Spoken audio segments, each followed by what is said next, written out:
Ichi Lee, the host today. So happy that I'm not lonely for today's talk show. We invited two analysts here, Karen Wang, who is specialized in Uber, Hi, I'm Kanlun. and the Shooting Liang is specialized in taxi. Hi, I'm shooting. Does everyone know what greenhouse gas emission is?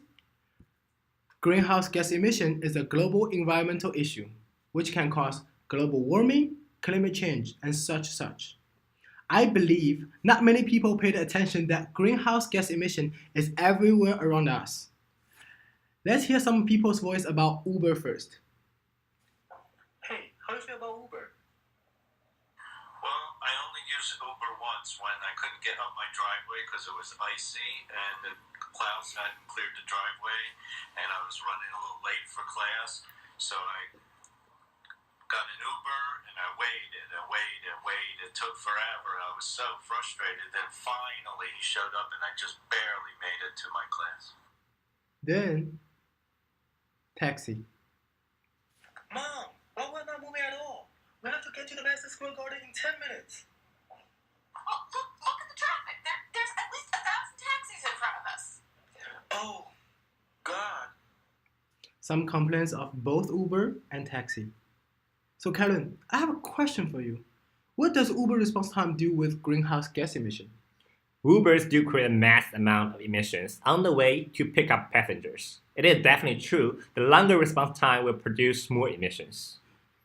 Okay, we know that you had done some analysis for Uber. Please show us some analytical results. Sure, always be my pleasure. Uber has more than 1,300 active vehicles operating in New York City to accomplish 7,800 trips. Working on assumption that Uber should have the same idling emission as taxi.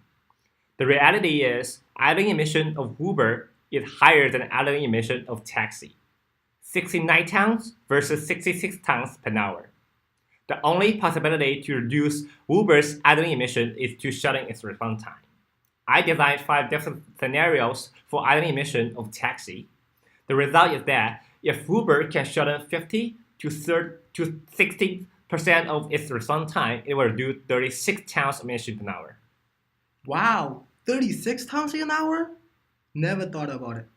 Well, is there any way for Uber to address this?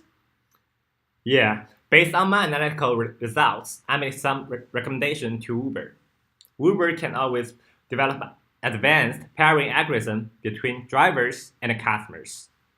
They can also build optimum predictive models based on requesting patterns and provide monetary incentives for drivers to pick a customer in a closer location.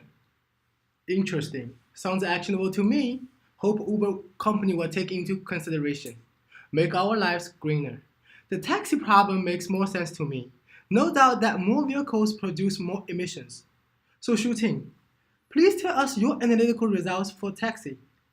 First, I felt we don't need that many taxis in New York City. After discovered the maximal occupancy rate is 56% for taxis, I designed 2 scenarios with 60% or 70% of current available taxis that suffices the demand of taxis in New York City. Then I adopted queue theory to estimate the maximal demand of taxis in New York City, giving the maximal waiting time of less than 1 minute and the maximal accommodation rate of 99%. Based on the analysis, if taxi companies downscale 20% to 35% of excessive taxis, it will reduce 15 tons of unnecessary idling emissions per hour. Seems like taxi is not bad as Uber. Any suggestion to taxi companies then? Well, taxi company can negotiate with City of New York, requesting to add more engine of waiting spots in some locations during certain time periods of the day in New York City.